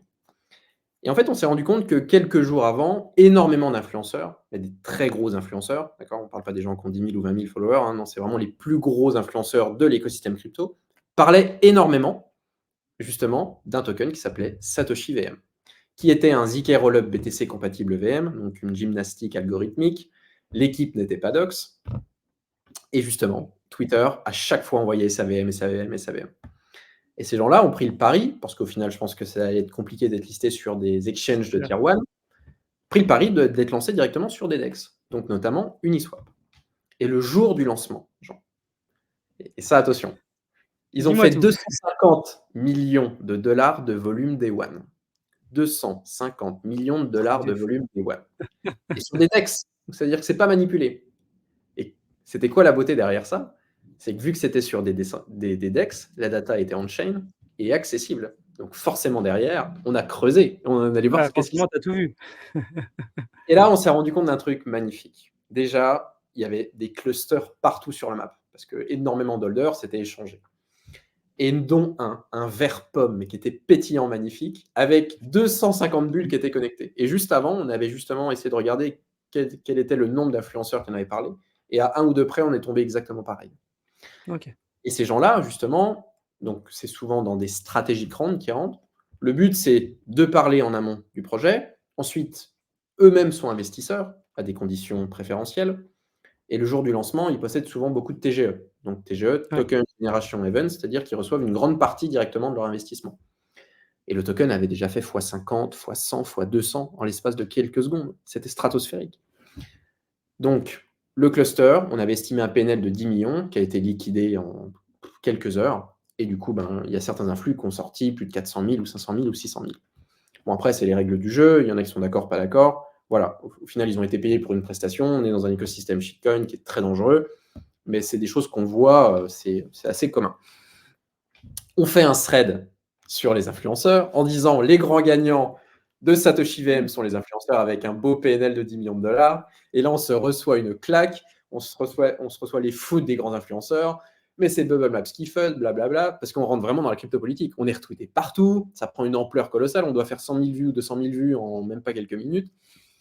Et on reçoit des menaces. Mais bon, c'est pas des menaces, on va vous tuer forcément, mais c'est des menaces de mais arrêtez, vous êtes en train de feuler, on veut plus du tout être affilié à vous, puisque des fois, c'est des gens qui parlaient de Bubble Maps parce que des fois, ils avaient besoin de contenu. Tu vois ce que je veux dire? Mais de manière tout à Ouais. fait gratuite. Et du coup, on commence à creuser et on part sur la saga, donc justement l'épisode 2. Et là, on voit plein de petits clusters aussi, et on se rend compte que c'est des clusters de snipers. Les snipers, c'est clairement les grands gagnants. C'est des gens de l'ombre qui maîtrisent parfaitement comment acheter. Et quand je te dis acheter, il faut être premier. Si tu es deuxième, tu as presque perdu déjà. Parce que quand un token se lance et que la pool de liquidité est live, c'est-à-dire que quand tu mets du Satoshi et de l'Ether et que tu as ton AMM de créer, l'Automated Market Maker, bah du coup, une fois que cette pool est live, le token est vivant, donc tu peux l'acheter et Ouais. le vendre. Enfin, du moins, pratiquement surtout l'acheter au début. Et les snipers, eux, arrivent avec justement le prix qui est setup du début. Et le but, c'est vraiment d'acheter une grosse quantité en étant le premier investisseur, parce que du coup, tu vas le toucher à un prix forcément intéressant. Mais quand tu compites justement avec ces autres snipers, c'est un peu comme un appel d'offres. Tu sais pas combien ils vont dépenser en gaz, en frais d'Ether pour passer premier. Parce qu'en fait, c'est juste les frais d'Ether. Que tu investisses Oui, 1 oui. million ou 10 millions ou 1 dollar, ça va être le montant de frais que tu vas donner. C'est souvent aussi sur des protocoles qui s'appellent Banana Gun pour pouvoir sniper certains projets. Et là, tiens-toi bien. Il y en a un qui a investi 300 000 dollars de gaz et 300 000 dollars d'achat. Back total 600 000, mais il avait déjà perdu ces 300 000. Donc le mec, forcément, est passé premier. Ouais, avec 300 000 de Il gaz, oui, c'est revend sûr. 25 secondes plus tard, parce que du coup, d'autres snipers sont rentrés entre-temps. Le prix a monté. La liquidité était en plus assez grosse pour pouvoir ressortir parce que c'était un marché liquide. Le mec se rembourse déjà au bout de 25 secondes, mais il récupère bien entendu une grosse quantité de tokens vu que le prix avait monté. Il n'a pas vendu tous les jetons qu'il avait achetés. Et le mec, en l'espace de quelques heures, a vendu pour plus de 10 millions de dollars. Donc, c'est assez ouf quand même quand tu te rends compte que tu as des gens, bon, je pense que c'est clairement leur métier, c'est de suivre vraiment tous les différents lancements, voir la traction. Et au final, Il ils y ont en a qui sont pros. absolument. Il y en a qui ont eu la même réflexion que nous, dans le sens où la même logique, c'est ah oui, il y a 250 influenceurs qui sont en train de parler d'un projet, globalement derrière, c'est sûr que ça va pump. Donc ça, on refait ce thread là-dessus en disant bah non, du coup, les grands gagnants, les gars, c'est les snipers. Donc là, ça adoucit un peu Équilibré, justement avec les influx qui reviennent gentiment vers nous en disant bon, bah merci d'avoir temporisé, mais nous, c'est de la data on-chain, les gars. On est agnostique à ça. On montre juste ce qui s'est passé, rien de plus. Même si on prend des fois parti, parce que c'est sûr que on reformule de manière croustillante la chose. Après, derrière, ça vient autour de la team, où on voit un beau cluster. Ils ont voulu passer inaperçu. Ils ont splitté en 25 wallets. Ils ont tous vendu. Ils ont fait un PNL de 2-3 millions. Bon, j'ai envie de te dire classique. Et là, derrière, on rentre vraiment dans du scam et de la manipulation de marché. Il se trouve que Satoshi VM a travaillé avec un launchpad qui s'appelle Ape Terminal, qui est un launchpad très connu. Et le deal, c'était on vous envoie 1% de la supply. Donc, SAVM envoyait 1% de la supply au launchpad Ape Terminal. Et le deal, c'était sur le launchpad, avec tous les investissements qu'il y aura, vous choisissez 100 gagnants et en fonction du montant investi, ils vont récupérer 1%, 1% de la supply. Enfin, un peu moins, parce qu'il y avait 25% qui étaient pris en fees sur Ape Terminal. Et donc, du coup, tout ça, c'était public. C'est un travail d'OSINT aussi qu'on fait derrière sur les réseaux sociaux. C'est-à-dire que il n'y a pas eu 100 IDO winners, il n'y en a eu que 10. Tout ça encore on-chain. Ils sont passés via un disperse. Et les 10 IDO winners sont des wallets de à fondeurs. 99,9% sûrs de Ape Terminal. Mais ils ont fait une bêtise colossale. C'est-à-dire qu'aujourd'hui, avec les outils qu'il y a, c'est très simple. Surtout avec Bubble Maps, tu le vois très vite. Donc, qu'est-ce qui s'est passé? Donc, les 100 IDO winners se sont transformés en 10 via un disperse. Et là, on voit déjà qu'il y a 4 wallets qui ont été créés, donc des fresh wallets, au moment du lancement, et qui ont été financés en gaz, donc en Ether, par MEX, déjà. Donc déjà, très simple d'isoler que ces 4 wallets appartiennent à une seule et même personne, parce qu'ils ont été financés sur une période d'à peu près 4 à 5 minutes. Donc c'est forcément quelqu'un derrière qui vient émettre justement les différents transferts. Donc déjà, sur les 10, tu peux être sûr qu'il y en a déjà 4 où tu sais que c'est un. Ensuite, on retrouve des multisites de connexion liés à Ape Terminal. Donc forcément, c'est l'équipe de Ape Terminal derrière. Et après, c'est exactement les mêmes patterns sur le reste. Ils reçoivent, ils vendent 25%, ils retransfèrent sur des autres adresses et ils redumment derrière. Et en fait, on a fait justement une synergie de tout ce qui s'est passé et on a fait un thread là-dessus. Et alors là, c'est sûr que ça a été catastrophique.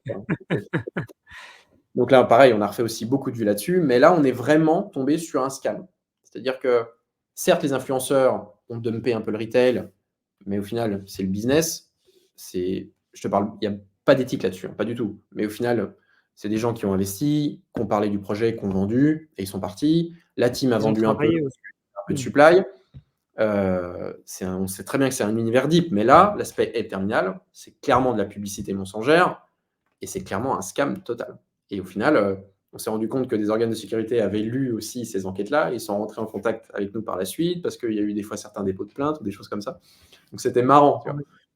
Et App Terminal a été un cas assez marrant parce qu'on a pu voir via différentes sagas et on a pu isoler les clusters. Tu vois, les gens ont compris le cluster des influenceurs, le cluster de la team, le cluster des snipers, qui au final est très court, hein. Le cluster des snipers, ça reste, ils sont là pendant même pas 1 heure. C'est-à-dire qu'il faut travailler. C'est pour ça que la data historique exhaustive est très importante au début parce qu'au final, sur la V1, on travaillait avec des timestamps, c'est-à-dire qu'il y avait un refresh de map qui était fait peut-être des fois tous les jours, tous les 4 jours, tous les mois en fonction de l'activité du token. Et des fois, pendant ces périodes de temps, on ne voyait pas vraiment ce qui se passait. On arrivait à remettre à jour, mais si une personne avait acheté entre-temps et avait revendu juste après, elle passait sous le radar. Et il suffisait qu'elle ne détienne plus de token pour qu'elle soit aussi hors radar. C'est ce qui s'est passé avec Shiba, où je t'ai légèrement expliqué. La personne de Shiba avait très bien compris comment marchait la V1, c'est-à-dire que si tu vidais, donc par exemple, tu avais un wallet central, tu envoyais ça à 10 autres wallets. Si tu vidais le wallet au centre, bah, du coup, il n'était plus considéré comme un détenteur, comme un holder, donc il disparaissait de la map.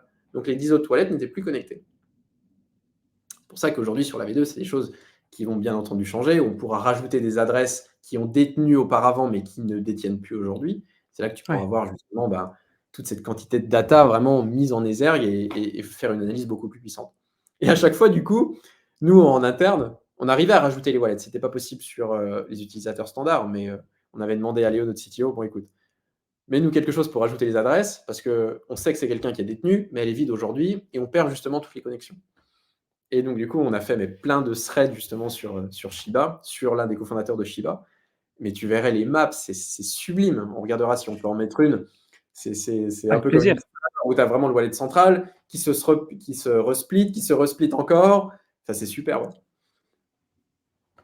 Et Hem, Shiba était assez intéressant. Et puis, il y en a une autre aussi qui était Gala, qui est l'un des plus gros tokens aussi sur Ether.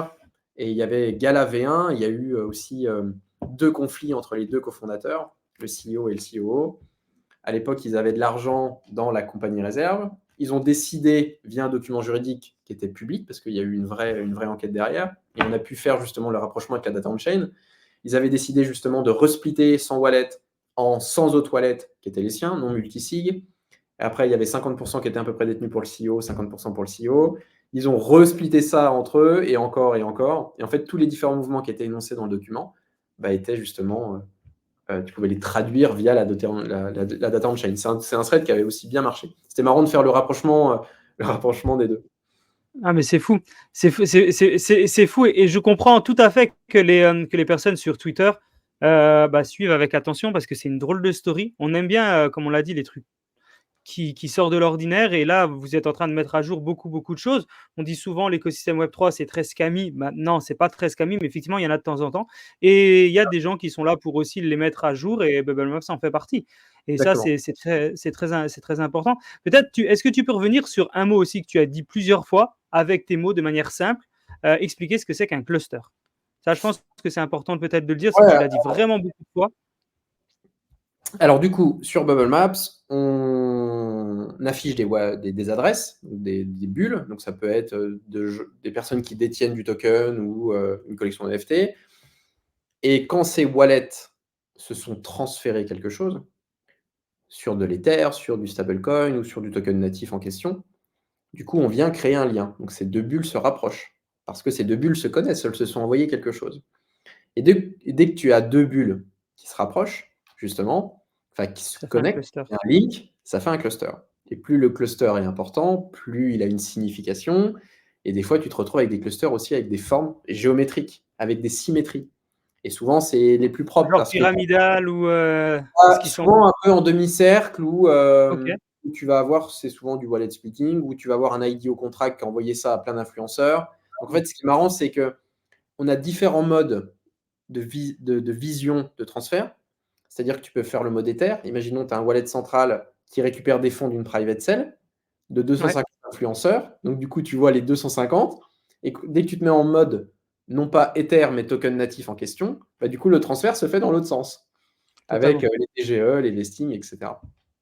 Donc, en fait, les clusters, ensuite, derrière, ont différents patterns. Donc, c'est sûr que les plus classiques, manipulation de marché, wash trading, mais ça peut être des clusters de pools de liquidité, par exemple, tous ceux qui ont tradé sur des decentralized exchange, qui ont interagi via des protocoles comme AAV, tous les protocoles décentralisés. Donc, en fait, dès qu'il y a de la data on-chain, bah, tu peux voir ce qui se passe. Ceux qui ont utilisé Tornado Cash, ceux qui ont utilisé Disperse, etc. OK, donc je pense que là, c'est beaucoup plus clair pour tout le monde la partie cluster. Parce qu'effectivement, on sait tous ce que c'est qu'un cluster. On se dit: «Bon, OK, c'est un bloc où il y a plein de monde et On l'a tout», mais beaucoup entendu pour comment le c'est Covid, fait? hein, Jean, Pardon? on l'a beaucoup entendu pour le Covid. Ouais, aussi, ouais, grave. Non, c'est exactement ça et on l'a entendu parler, mais on se dit: «Mais OK, mais un cluster chez Bubble Map, ça veut dire quoi?» Ça veut dire que c'est un endroit où ils sont plusieurs, mais pourquoi ils sont plusieurs? Bah, tout simplement parce qu'ils se connaissent et qu'ils ont déjà fait des transactions entre eux Absolument. et c'est ça que ça et c'est comme ça que ça provoque le cluster. OK, ultra, ultra clair En et fait, je pense que pour tout pour le monde, revenir là-dessus, ça l'est. l'avantage de la visualisation, c'est que tous les projets qui se lancent aujourd'hui ont une tokenomics. Ouais, Non pas liée à l'utility, mais liée aux allocations. Si tu mets 2 pour la team, 3 pour l'advisory, 5 pour la fondation, 20 en seed, et ben tout ça, c'est visible sur Bubble Maps. Et après, il y aura peut-être des systèmes d'alerte qu'on pourra mettre justement en avant pour voir justement si tout ce qui est lié à l'allocation est respecté ou non. Mais c'est vraiment de pouvoir visualiser ça sur tous les différents projets. ouais, je pense que c'est intéressant et ça, faut vraiment pas hésiter à aller vous connecter sur Bubble Maps. Comment ça se passe justement la connexion? On vient sur ton site internet, on doit s'inscrire? Comment ça se passe? Pour l'instant, très simple. Tout est gratuit. Vous pouvez aller analyser tous les différents tokens sur les blockchains qu'on héberge, donc Ether, Polygon, Phantom, Avalanche, Arbitrum, Base dans pas longtemps. Cool. Parce que c'est la V1. Le but aujourd'hui est de gagner en traction, gagner en utilisateurs. Et la V2, comme je te l'ai dit, va arriver dans peu de temps. On a déjà une bêta en interne qui va être partagée ensuite à nos différents investisseurs, à différentes personnes clés d'écosystème pour avoir aussi leur feedback. Et on aura une private beta qui va arriver au cours des prochains mois, qui sera encore accessible, et une Génial. publique d'ici peut-être août ou septembre. OK. Et à OK, partir de OK. là, une fois qu'on aura ça, le but est encore d'augmenter le nombre d'utilisateurs et ensuite développer vraiment des catégories sur le B2B, organes de sécurité, B2C, parce que c'est sûr que les besoins vont être différents et aussi pour nous, les coûts vont aussi beaucoup augmenter parce que quand tu fais de l'ingestion en interne et on va devenir aussi data provider via des systèmes d'API. Donc, donc ça, on a énormément de demandes dessus, donc ça va être assez intéressant. Et aujourd'hui, vous avez des partenariats stratégiques avec qui vous travaillez, de manière quotidienne ou est-ce que tu Alors, peux nous en dire plus? oui, alors on travaille, sur l'aspect vraiment crypto, on essaye de se rapprocher et on a aussi été démarché par beaucoup de blockchains, que OK. ce soit Avalanche, Starknet et cetera. Parce qu'on adore rentrer via les blockchains. Le but est de comprendre leur écosystème, de comprendre aussi de faire connaissance avec l'équipe, de regarder comment on peut possiblement travailler ensemble.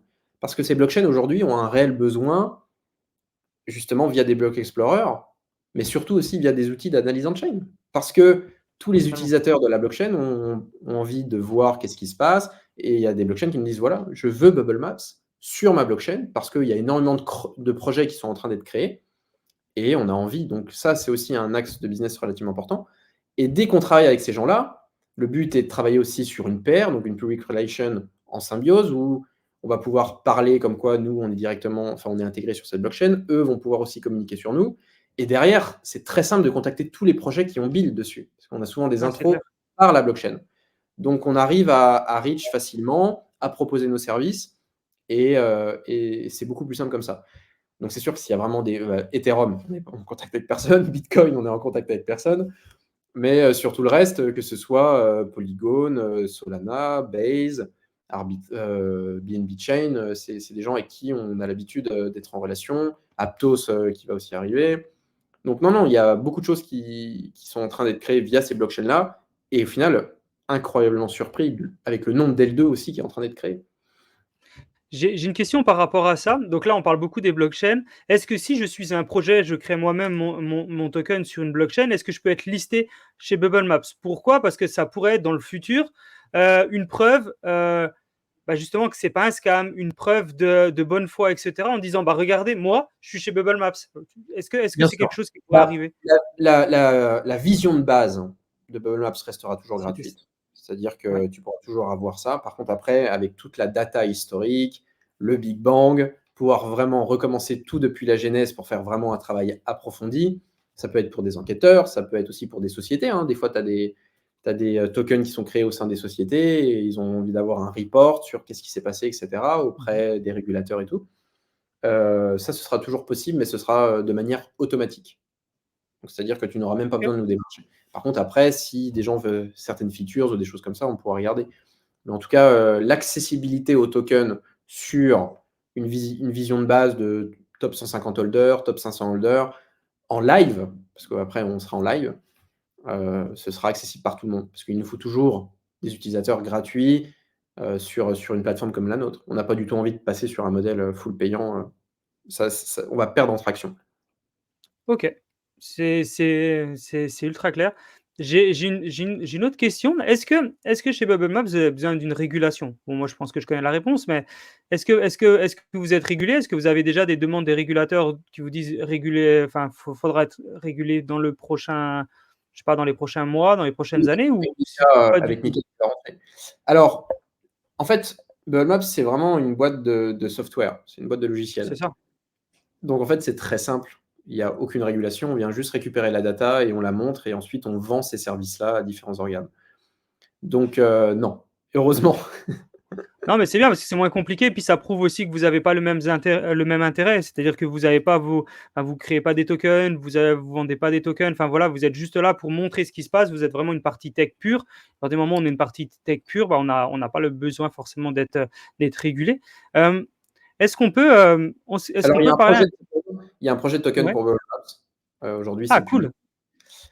cool! On est en train de créer, bon, je ne peux pas encore tout dire, mais il y a un token qui est en cours de création. Ça prend beaucoup de temps Bravo. parce que pour le coup, il y a l'aspect régulation.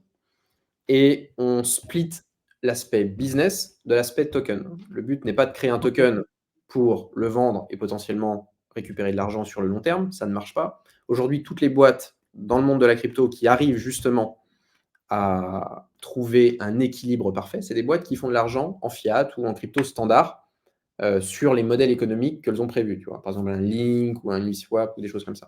Donc, il ne faut pas du tout que les deux viennent en compétition. On ne peut pas dire le OK. token, du token et vous avez accès à toute la plateforme en holding, parce que derrière, il n'y a pas de business qui peut réellement fait. Mais on est en train de développer quelque chose sur Bubble Maps où le token aura 100% son intégration. Je ne peux pas encore trop en dire, mais on a vraiment splitté les deux. Et il y a quelque chose qui est en train d'être créé qui va être vraiment bien, surtout sur de l'analyse on-chain. OK. Bah, super, super clair. En tout cas, impatient Mais de voir le ce qui travail, va ouais, se passer sur cette partie-là. travail de régulation très lourd, très compliqué. Ça demande beaucoup de Ouais. temps. Ça fait presque 8 mois qu'on a commencé. Tout le monde dit: «Mais lancez le token, lancez le token». Bah oui, mais on ne peut pas forcément. Il faut travailler sur une société, il faut travailler sur un legal opinion. Il faut savoir si tu vas être caractérisé en utility token, en asset token, en payment token. Et tant que la V2 est pas vraiment, enfin aujourd'hui elle est finalisée parce qu'on a déjà entamé ces processus, mais tant qu'on n'avait pas vraiment une idée claire de où est-ce qu'on voulait aller, c'est très compliqué de C'était revenir en arrière après. Bah non, c'est plus un utility, c'est un asset, mais, ou un payment. Ah oui, mais si c'est un payment, c'est compliqué, il vous faut une régulation, que ce soit MiCA, que ce soit FINMA en Suisse. Donc il fallait vraiment qu'on finalise absolument tout pour pouvoir entreprendre les différentes démarches. Et bien entendu, ça prend du temps. Ouais, c'est pas forcément la partie la plus simple. Justement, quand on parle de choses un peu compliquées, dans l'écosystème, qu'est-ce que toi tu penses actuellement de l'évolution donc, en dehors de Bubble Maps, hein, de l'évolution de l'écosystème Web3? Comment tu trouves qu'il se développe? Est-ce que tu trouves qu'il y a encore des choses à faire? Est-ce que tu penses qu'on commence à avoir de plus en plus d'accès au retail? Est-ce que tu penses que c'est peut-être pas encore le moment? Enfin voilà, on sait que on en est qu'au début et il y a de plus en plus d'outils qui peuvent faciliter justement la vie du retail ou qui peuvent permettre de montrer que la communauté n'est pas, si scammy que ça. Qu'est-ce que toi tu penses actuellement justement de cette évolution? Alors c'est une très bonne question. C'est toujours relativement compliqué Compliqué. à répondre à ça. Ouais. Hem Déjà, sur l'aspect, enfin, du moins au sens large, sur l'aspect crypto, je trouve que c'est un domaine extraordinaire où tu D'accord. rencontres des gens brillants au quotidien.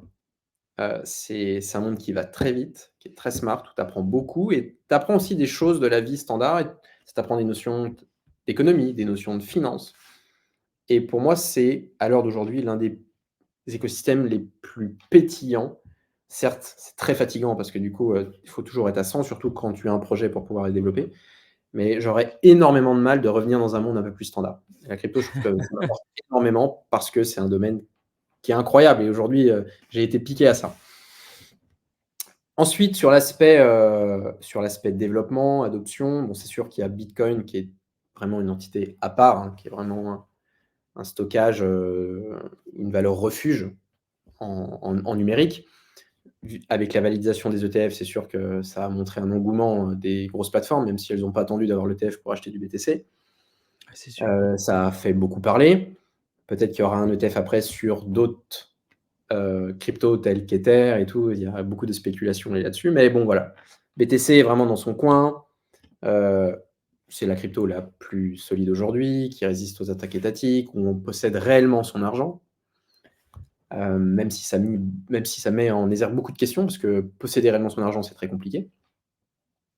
Mais aujourd'hui, voilà, ça a fait ses preuves et c'est une super porte d'entrée pour diversifier son portfolio et posséder encore son argent.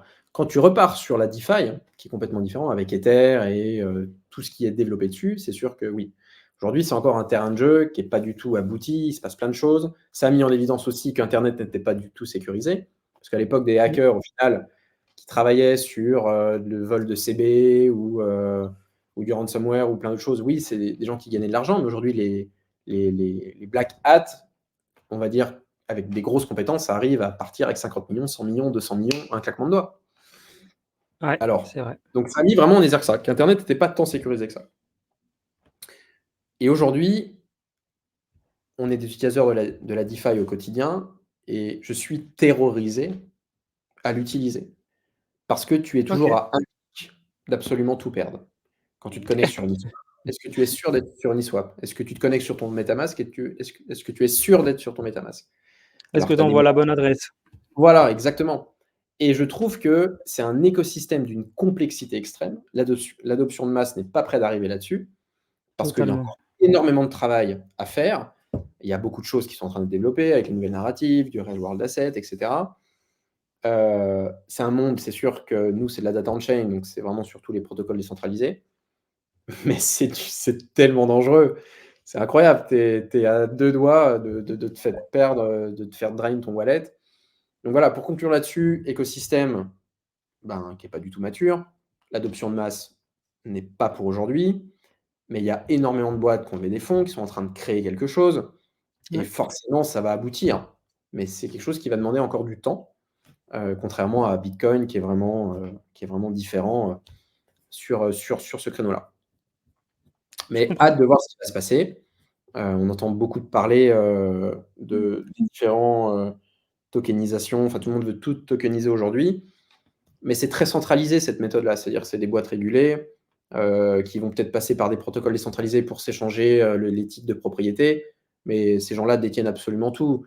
Tu vois, même USDC, USDT, tout le monde te dit: «Mais c'est la finance centralisée, c'est beau». Parce que la proposition de valeur au début était très bien, c'est-à-dire que tu as accès, sans autorisation à des produits financiers, à des assets, sans l'intermédiaire de personne, peu importe qui tu es, ta couleur de peau, du moment que tu as un wallet, non custodial ou custodial Super. non custodial surtout, tu peux faire absolument ce que tu veux. Mais quand les stablecoins sont rentrés, la liquidité a été déployée, mais quelqu'un qui détient de l'USDC ou de l'USDT aujourd'hui peut se faire freeze son wallet et ne plus jamais utiliser ces tokens. Donc en fait, c'est pas du tout de la finance centralisée, ça. C'est un monde tout à fait centralisé où tu as le droit de posséder du dollar, mais si pour X raison demain ta tête ne revient pas aux organismes américains, c'est fini, tes fonds sont perdus et tu pourras plus jamais les récupérer. Peut-être à part si tu fournis des preuves comme quoi tu n'as pas fait telle ou telle chose. Totalement. Donc Donc c'est pas voilà. si décentralisé que ça, Non, sur pas du cette tout. Et partie-là. aujourd'hui, il faut comprendre une chose, c'est que la blockchain n'est toujours pas anonyme, elle est pseudonyme, et tout ce que tu as le droit d'utiliser au quotidien est presque centralisé. Demain, tu utilises Tornado Cash qui vient justement casser des liens de connexion, c'est-à-dire qu'une personne qu'un wallet A envoie un wallet B, bah, globalement, le wallet B va pouvoir savoir d'où ça vient. Si tu passes par Tornado Cash, qui était un protocole open source en plus, hein, où l'un des fondateurs est en prison, ça permettait de casser ça. Alors sur l'aspect privacy, c'est important. Oui, il y a des gens qui l'ont utilisé pour blanchir de l'argent et faire des choses qui n'étaient pas politiquement correctes. Ouais. Mais du coup, demain, tu utilises ces différents protocoles et tu te connectes sur Binance, c'est fini. Ton compte est fermé, ils vont te demander des preuves. Donc tout ce que tu as le droit d'utiliser, globalement, il faut te dire que les gens savent exactement, enfin du moins les organismes de Ce qui régulation, se passe. ce qui se passe. Et tu es toujours à quelques wallets de connexion d'un KYC.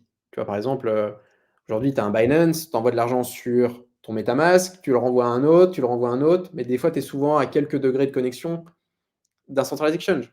Donc, c'est très dur de garder une privacy. Il faut vraiment que les gens comprennent ça. Et tout le monde, des fois, te dit, ou surtout les médias, ça finance le terrorisme, le blanchiment d'argent. Alors oui, forcément, il y a des gens qui utilisent la crypto pour ça. Mais sachez une chose, c'est moins de 0,001%. Il y a Ouais, pratiquement c'est clair. rien ne remplace le cash, le liquide, pour pouvoir vraiment passer incognito. Et la crypto est vraiment pseudonyme, elle n'est pas anonyme. Et ça, c'est vraiment un point très important à comprendre. Il y en a qui sont anonymes, comme Monero, mais pareil, si tu Ouais. l'utilises, tu as le droit de l'utiliser, mais dès que tu veux revenir dans le monde centralisé, c'est fini. Tu as été red flag via un KYT qui a été fait par Chainalysis. Et voilà. C'est intéressant d'avoir toujours des visions un petit peu, ouvertes sur le et des discours un peu ouverts sur l'écosystème. Parce que beaucoup de gens, en disent, beaucoup de bien, beaucoup de gens en pensent beaucoup de bien, mais il y a aussi, encore, bah, des choses à améliorer et tu fais aussi bien d'en parler et c'est, je pense, très, très important. On arrive, bah, gentiment, à la fin du podcast, Arnaud et à la fin du podcast, on laisse toujours, un mot de la fin à nos invités, donc ça peut être plein de choses.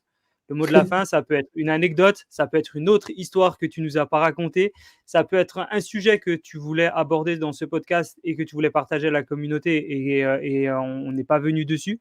Ça peut être tout simplement une petite phrase que tu te dis toi souvent et que tu veux partager à tout le monde. Ta carte blanche, c'est à toi de décider ce que tu veux mettre comme mot de la fin. Donc, on t'écoute attentivement. Bah alors tout d'abord, merci Jean pour l'invitation, ça a été un plaisir. Je ne savais même pas que ça faisait déjà 1 h 30 qu'on était en train de parler. Premièrement, si jamais tous les, tous ceux qui ont écouté ce podcast souhaitent déjà plus d'informations sur Bubble Maps, qui n'hésitent pas justement à nous envoyer un mail, à nous contacter sur Telegram, sur les différents canaux. Pour les plus téméraires et qui ont envie d'apprendre justement sur la data on-chain, se connecter sur Twitter, parce Ouais. que c'est vraiment là où le contenu est publié. Une petite anecdote.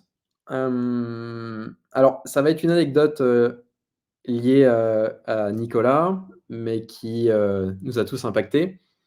C'était, je pense, à peu près il y a 1 an et demi. Ça a été un moment d'excitation assez extrême. On venait créer Bubble Maps, qui était bien entendu sur la V1. C'était un peu nos débuts. Et je me souviens, Nico, qui était à Paris, descendre chez lui, promener son chien, et il s'arrête devant un sushi. Et là, il entend 2 personnes parler de crypto-monnaie, à l'époque. Et ces personnes-là, sont en train de parler. Il y en a un qui lui dit: «Écoute, j'ai découvert un outil formidable, ça s'appelle Bubble Maps, Mais non! viens le faire, c'est pour faire de l'analyse». Et là, Nico, enfin, d'après ce qu'il nous a dit, il était vraiment out, quoi. Il ne bougeait plus, il écoutait ça, c'était presque un rêve. Ah! Et ça a mis un chaos, total, et il est remonté chez lui après derrière et il nous a envoyé un message en disant: «Les gars, mais il vient de m'arriver quelque chose», et on a partagé ça Formidable. limite avec lui parce qu'il y avait eu une émotion de dingue de te dire: tu développes un petit truc dans ta chambre et tu descends en bas de chez toi et tu as des gens qui te parlent justement du projet Bubble Maps, Alors et déjà c'est parler des de crypto, c'est rare, puis en plus enchaîner avec Google Maps, c'est incroyable. et Félicitations. ça a été un moment assez incroyable, et encore une fois, le fait de vivre des aventures entrepreneuriales, c'est quelque chose d'incroyable. On encourage tout le monde. C'est sûr qu'il y a des gens qui ont une protection de l'emploi sur certains CDI avec une famille, des fois, c'est toujours compliqué d'entreprendre. Mais quand tu as la chance et l'envie de le faire et de le partager avec des gens passionnants, où tu peux le partager, c'est vraiment le cas de le dire. C'est-à-dire que des fois, quand tu es tout seul en solopreneur, il se passe des choses incroyables. Ça peut être des ups et des downs. Quand tu es dans le down, tu es Totalement. content aussi d'avoir des gens avec toi. Mais c'est cette beauté de pouvoir, partager, d'avancer beaucoup plus rapidement, et ça a été un moment, ça a été une anecdote assez marrante, bon qui, C'est fou. lui est due, mais forcément elle a impliqué, bah, tous les autres cofondateurs et ça nous a impacté aussi et c'était un beau moment. Voilà. Et la question que tout le monde se pose, c'est: est-ce qu'il a parlé avec eux du coup? Qu'est-ce Je qu'il pense a qu'il aura fait? Ou il est alors il juste aura resté bloqué? alors il aura touché 2 mots, mais il leur a pas dit que c'était, Bubble Map se passait juste quelques étages au-dessus, dans sa chambre. Ah! OK, donc il a même pas dit qu'il était le fondateur ou quoi, le cofounders ou quoi? Non. Ah! Ah, c'est Il était encore incroyable. en état il était en état de choc. Ouais, je pense, bah, c'est jamais très enfin, je pense que c'est jamais très facile, on peut-être ou de même de rebondir sur le sujet. Alors je pense qu'ils auraient parlé en mal, peut-être il aurait rebondi, il aurait défendu son truc, mais là, ils ont Possible, parlé en bien. Il s'est le dit connaissant possible. il s'est dit: «Mais je vais même pas en parler mieux qu'eux, donc autant les laisser». Puis qui mieux que, bah, les utilisateurs pour parler en bien de la société? Enfin, les Bien sûr, fondateurs, ils en parlent vraiment en bien, mais avec leur vision, mais les utilisateurs, bah, c'est eux qui aussi au quotidien utilisent quelque chose et bah, absolument. c'est vraiment le Bien meilleur, sûr.